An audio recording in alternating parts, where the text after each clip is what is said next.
Fala, investidor! Seja muito bem-vindo a mais um vídeo e hoje análise completa da Mitre. Essa que foi a pimentinha escolhida para a carteira do canal, buscando aquele ganho mais de curto prazo, um potencial de valorização. É uma empresa muito desvalorizada, isso que tem seus porquês. Hoje é uma empresa que apresenta, de fato, um nível de risco um pouco mais elevado. Então, para isso, hoje análise de resultado, indicadores, fundamentos, olhando para dividendos e um dos principais pontos, precificação. Eu ainda mantenho a minha tese na empresa sobre esse potencial de valorização, olhando para 2026, mais para curto prazo. A primeira coisa que temos que levar em consideração quando olhamos para a Mitre é que é uma empresa incorporadora. E as incorporadoras, pela natureza do seu operacional, tem muito nível de volatilidade de entrega. Perceba, aqui no primeiro trimestre de 25, a empresa teve uma entrega total de basicamente 207 unidades, segundo trimestre, 760 unidades, agora no terceiro trimestre, mais de 1.000 unidades de entrega, sendo que a receita, mesmo tendo mais unidades entregues, foi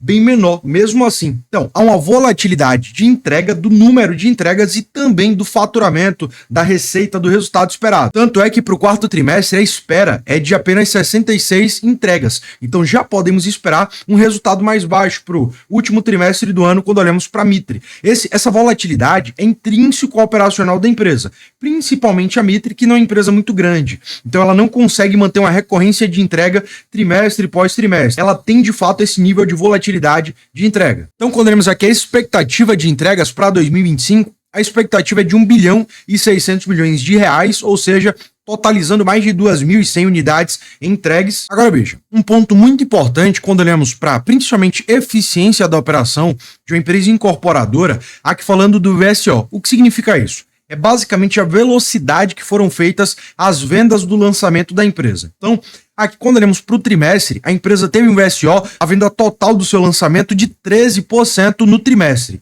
Isso é bom ou ruim? É médio, é medíocre. Acima de 20% é bom, acima de 30% é muito bom, abaixo de 10% é ruim.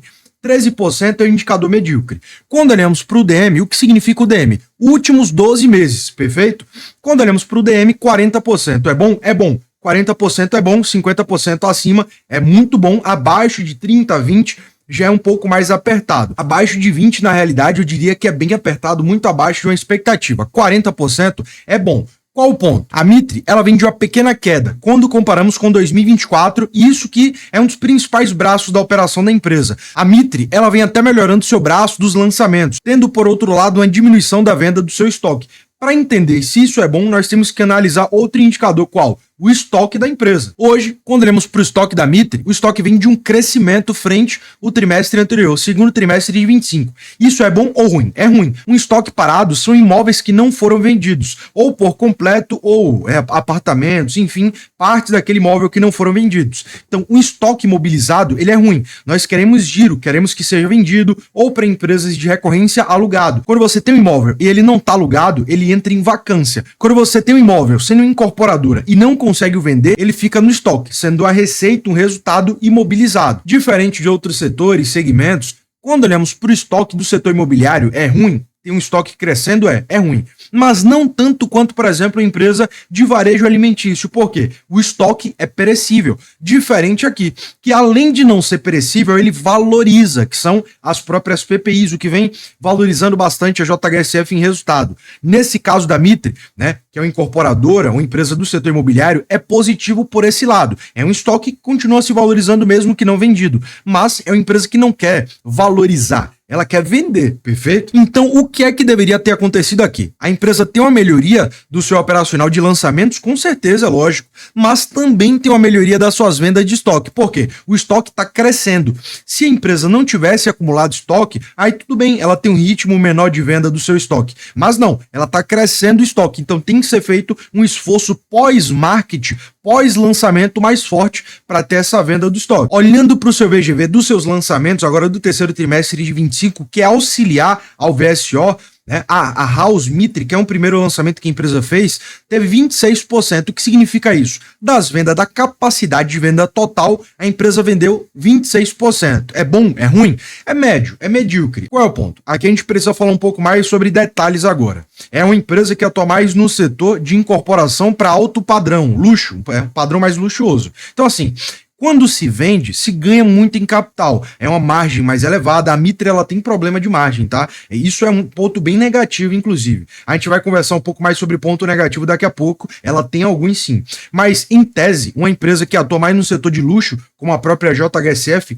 deveria ter uma margem mais alta. Por quê? Em um momento inicial, você demora mais para adquirir o cliente, para conseguir fazer as vendas. Diferente, por exemplo, da Apivida. A Apivida é uma empresa que tem um giro muito grande. Ela constrói muito, vende muito e já constrói. Por quê? É um público baixa, média renda. Então as construções são por um público pior, vamos dizer assim, sim. Porém, é uma construção mais barata, de fácil acesso. Mesmo que a pessoa tenha que se financiar o resto da vida ali, consegue fazer. Nesse caso, não. É um público menor e mais específico. Mas, por outro lado, um público muito melhor, que fica menos inadimplente, enfim. Por outro lado, quando olhamos o land bank da Mitre, que é o quê? O que é o land banking? É basicamente os terrenos que ela já possui para fazer suas incorporações, construção, mas as compras menos o que já foi construído. Basicamente, certo? A empresa vem de uma queda, olhando para o seu land bank. Isso é bom ou ruim? Nesse caso em específico, eu diria que é ruim. Por quê? A empresa veio de um crescimento de estoque, isso que é um ativo imobilizado da empresa que não está gerando receita, resultado para ela. Por outro lado, ela veio de um aumento de lançamento, mas que mesmo assim não supriu o resultado frente ao ano anterior. E olhando para o momento atual, ela tem menos margem de construção dos seus terrenos, logo, em tese, ou ela vai ter que satisfazer com isso em um momento inicial, ou a empresa vai ter que se endividar mais, pegar empréstimos para aumentar o seu land bank, que é basicamente sua capacidade total de construção, certo? Dos seus terrenos. A Mitre, sabemos, é uma empresa um tanto quanto endividada, certo? Mas aqui ela deixa um ponto bem interessante aqui, ó. A companhia mantém sua estratégia de manter 3 anos de lançamentos. E eu já vou te explicar o que significa. Assegurando previsibilidade e um horizonte de desenvolvimento compatível com o ritmo operacional. O que é que isso aqui significa? Que é uma empresa endividada, mas ela tem, mesmo vindo de uma queda do seu land bank, ainda assim, a Mitre, ela mantém uma gordurinha, vamos chamar assim. É uma empresa que mantém um nível de previsibilidade futura, mesmo se endividando atualmente. Isso é bom, porque te traz previsibilidade na operação da empresa. Isso que se reflete no resultado da mesma. Por quê? Mesmo tendo alguns pontos negativos, olhando para ROI, olhando para margens, eu vou te mostrar daqui a pouco o gráfico de lucros dos últimos anos, não é uma empresa que entrega prejuízos, diferente, por exemplo, da Sign, que alguns anos entrega prejuízos, outros lucram, é muito mais volátil. Agora, um ponto bem negativo da Mitre, que é um ponto negativo como um todo nos resultados anteriores e agora também até piorou, eu diria, é olhando para a sua despesa comercial, mas não só isso, olhando também administrativa, seus custos. É uma empresa que tem um nível de despesa frente ao seu resultado primário muito elevado, trazendo um grande crescimento de sua despesa total quando olhado em comparação aos 9 meses de 2024, isso que se reflete em uma queda do seu resultado bruto. Eu vou te mostrar daqui a pouco a DRE, como sempre, mais detalhada, mas a empresa já veio de uma queda no seu resultado bruto, que é o quê? Resultado primário. Então, muito dificilmente, não atrelado a fatores não operacionais, a empresa viria de um crescimento de resultado. Eu já vou te dar um spoiler. De 2024 para cá, a empresa vem de queda de resultado. Uma das justificativas, inclusive, para tamanho de desconto, mas é o que eu sempre te falo. O desconto ele é justificado por algo. Não existe desconto gratuito. Se a empresa está com desconto, por exemplo, o Banco do Brasil, que seja, existe um motivo para isso. O nosso ponto é entender os motivos e ver se vale a pena risco-retorno. Risco-retorno. A Mitre, na minha análise, daqui para o final eu explico um pouco melhor, é uma empresa que vale a pena essa relação de risco e retorno. Por exemplo, é uma empresa que não traz prejuízos em resultados. Hoje, quando olhamos para o seu endividamento, um ponto muito importante, aqui eu tenho duas bases para a gente conversar. Primeiro, olhando para a dívida da empresa frente à sua geração de resultado operacional, que é a principal forma de analisar, e é correto isso, mas também frente ao seu patrimônio. Veja, o que é que eu quero dizer? A Mitre, ela vem de um crescimento da sua dívida líquida bem representativa frente a 2024. Em consecutivo a isso, também vindo de queda de resultado. Então, quando olhamos o seu indicador de dívida bruta, a empresa até vem de uma pequena queda frente a 2024 de 4,6%. Mas qual é o ponto? O caixa disponível da Mitre do início do ano para cá caiu muito. Isso, principalmente, que trouxe esse aumento da dívida líquida. A dívida bruta até caiu um pouco, mas o caixa disponível diminuiu e muito do início do ano para cá, de 2024 para cá, trazendo um crescimento de sua dívida líquida de 25%. E qual outro ponto auxilia isso? O EBITDA da empresa também veio de queda. Então, a dívida líquida sobre EBITDA, que é a capacidade operacional de quitar a sua dívida líquida com base na geração de caixa, diminuiu muito. Logo, esse indicador ele sobe, a dívida líquida sobre EBITDA. Mas, por outro lado, olhando para a dívida líquida frente ao seu patrimônio líquido, é uma empresa que não tem uma dívida absurda. como é uma dívida elevada? Não é que a dívida esteja muito elevada, é que a dívida está muito elevada frente ao EBITDA da empresa, que por um lado já é um EBITDA bem lateral mesmo em recorrência e por outro lado vem até de queda. Então hoje a dívida líquida da empresa corresponde a 48% do seu patrimônio líquido total. Só para você ter ideia, a Raizen tem mais de 4 vezes o patrimônio em dívida, enquanto a Mitre não tem nenhuma vez, ela tem basicamente 50% do seu patrimônio. A Raizen tem 4 vezes o seu patrimônio em dívida. Isso sim é uma dívida muito grande por si só. Então, quando olhamos o seu resultado, terceiro trimestre de 25 em comparação com 24, a Mitre já começa o resultado trazendo uma queda da sua receita operacional. Por outro lado, também trouxe uma queda de custo, mas mesmo assim, é uma empresa que já tem essa relação de receita e custo muito apertado. Veja, a Mitre, ela tem uma receita atualmente de 243 milhões. Dessa receita, a gente subtrai um custo de 180 milhões. Subtraindo isso aqui, só sobra 62 milhões e 400 mil. Pouquíssimo, certo?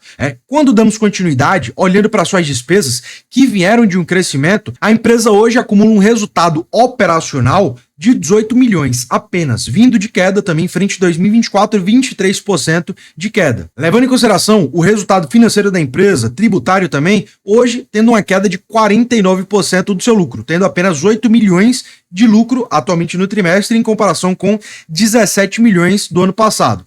Mas veja que mesmo ano passado, quando o resultado foi melhor, a empresa teve um lucro melhor. É uma empresa que já tem uma margem de qualquer forma muito apertada, mesmo em um melhor resultado. Esse é um dos pontos que eu falo que a Mitre não é muito opção, na minha visão, para se levar a longo prazo. Não é uma empresa que eu quero na minha carteira para longo prazo. É mais buscando algo de curto prazo. Quando olhamos do acumulado do ano até então, os 9 meses de 25 em comparação com 24, aí foi mais lateral. A empresa basicamente até então tem o mesmo resultado do mesmo período do ano passado. Mas é aquilo. Não dá para nos atentarmos apenas para o trimestre, tá? Por quê? Volatilidade de entrega, aquilo que eu te falei no início. É uma empresa que um trimestre entrega 3 imóveis, 3 empreendimentos, no outro entrega 1, no outro não entrega. Você entendeu? É mais aconselhado olhar para o ano acumulado como um todo, para evitar essas distorções. Agora, qual é o ponto? Você lembra que eu te mostrei o VSO da empresa, o VGV também? Porque a velocidade de vendas está baixa, principalmente por uma alta inflação, uma alta taxa Selic, o que faz o financiamento ser mais caro, menos palpável, uma realidade mais difícil, mais inacessível. A população, aqui não estão falando apenas de números, temos que enxergar a empresa como pessoas, Pessoas compram os imóveis da Mitre. E nesse momento macroeconômico atual, o setor imobiliário ele é muito danificado. É um dos que mais sofrem de toda a bolsa, é o setor imobiliário. Já podemos ver com essa perspectiva de queda da Selic, uma JHSF que valorizou muito, entre outras empresas, Melnick, Elbor, que vem valorizando muito também. Essas têm alguns pontos de risco menor do que a Mitre, Então, por isso, um dos principais pontos, olhando para a dívida principalmente, valorizaram tanto enquanto a Mitre não. Mas, com a perspectiva contínua de queda da taxa Selic e também de queda da inflação, uma perspectiva, até por ser uma empresa um tanto quanto endividada, de uma melhoria de resultado, além da melhoria do setor por si só. O setor por si só imobiliário vai se beneficiar. Além do setor que já puxaria a empresa para cima, não dá para cravar, eu não tenho bola de cristal, mas é o que sempre aconteceu em toda a história nos ciclos macroeconômicos, a tendência é que o setor como um todo valorize, a bolsa como um todo, o que já vem acontecendo inclusive. Tanto é que mesmo com a entrega muito fraca durante o ano de 25, que foi um ano muito penalizador, 24 também para o setor, a Mitre, mesmo com a entrega fraca, ainda assim valorizou um pouco que seja. É uma empresa que em 2026 tende a ter uma valorização natural, principalmente se vier atrelado a um crescimento de resultado. Outro ponto, a Mitre é uma empresa muito pequena. Hoje, tendo quase 1 bilhão de patrimônio líquido, mas tendo até menos do que isso, um valor de mercado muito descontado. Você paga na Mitre 40%. Isso aqui, esse valor de mercado é 40% do valor patrimonial da empresa. É isso que você paga. Você está pagando R$40 para levar para casa uma nota de R$100. É literalmente isso. Olhando apenas para os ativos, os imóveis, o carro que a empresa utiliza, olhando para tudo isso, você paga R$40 para levar R$100 para casa. E isso por si só não basta. O mercado ele não precifica o patrimônio da empresa, precifica potencial de crescimento, lucratividade, dentre uma série de outros pontos. Segurança, que é uma coisa que a Mitre não entrega. Mas são indicadores para chegarmos em consenso. Qual é o meu consenso? Que a Mitre, nos últimos anos, é uma empresa que vem de um bom crescimento, principalmente olhando para a receita, como eu te falei, em margens, lucratividade, ela é um tanto quanto estagnada, mas em algum momento o mercado tende a precificar isso. Quando olhamos para a disparidade entre o lucro e a cotação da empresa, hoje a Mitre é cotada aos seus 3,64, mas se fôssemos para cotá-la pelo crescimento do seu lucro, a empresa deveria estar ali na casa de 13, 14 reais. Quando olhamos para preço-teto, projeção, essa análise mais detalhada, avançada, mesmo tendo projetado uma queda na empresa justamente pela queda de resultado, trazendo a realidade mais próxima à realidade atual, mesmo assim a Mitre tem uma capacidade de pagamentos de 10% de dividend yield de forma recorrente, com 70% de payout. Se hoje a gente for olhar o payout da Mitre, no momento atual está mais de 100%, certo? Porque o lucro dela veio de queda, isso impacta o payout. Mesmo assim, trazendo para um payout recorrente, é uma empresa que de fato tem uma capacidade boa de pagamento de dividendos. Então, olhando para preço-teto, hoje eu acabo perdendo um pouco de preço-teto na empresa. R$ 3,50 de preço-teto hoje cotada, um pouco acima disso. A partir de hoje, inclusive, esse aqui vai virar o meu preço-alvo. Só compro a Mitre na carteira do canal, olhando mais para o momento de oportunidade, abaixo, né, dos R$ 3,50 a princípio. Quando olhamos para a valuation, mesmo sendo uma empresa que tem uma fraca entrega, olhando para a rentabilidade, por exemplo, ela tem muito desconto frente ao valor do patrimônio, tendo 60% de desconto. Aquilo que eu te falei de você paga 40 para levar 100, é uma empresa muito descontada, mesmo gerando a baixa rentabilidade, ela ainda tem margem frente ao valuation no seu preço descontado, tendo um preço descontado a valor presente de R$ 6,00 e alguma coisa. Hoje ela é cotada quase que pela metade disso, porque mesmo tendo a fraca entrega, é uma empresa que é desproporcionalmente descontada. Isso você encontra em todas as métricas. Ela tem uma entrega fraca? Tem. É uma empresa endividada? Hoje é. Ela tem um nível de insegurança maior? Tem. Mas também é extremamente descontada. Tanto é que quando olhamos aqui nesse ranking das ações mais baratas, que é 100% automático, vinculado diretamente com a B3, a Mitre hoje é a sexta empresa mais descontada de todas as empresas do Ibovespa, a sexta. Além disso, encontrando bem também no seu pagamento médio dos últimos 5 anos, vem sendo uma boa empresa pagadora de dividendos, a gente já vai conversar um pouco mais sobre isso. Lembrando, caso você queira toda essa planilha, ranking das ações mais baratas da bolsa, valuation, preço-teto, projeção, medo de ganância, gestão de risco, controle da sua carteira como um todo, todos os seus ativos, ações, fundos imobiliários, renda fixa, tudo isso em uma planilha, que é automática, vitalícia, funciona no computador, no celular, adquiriu, uma vez, você leva para sempre.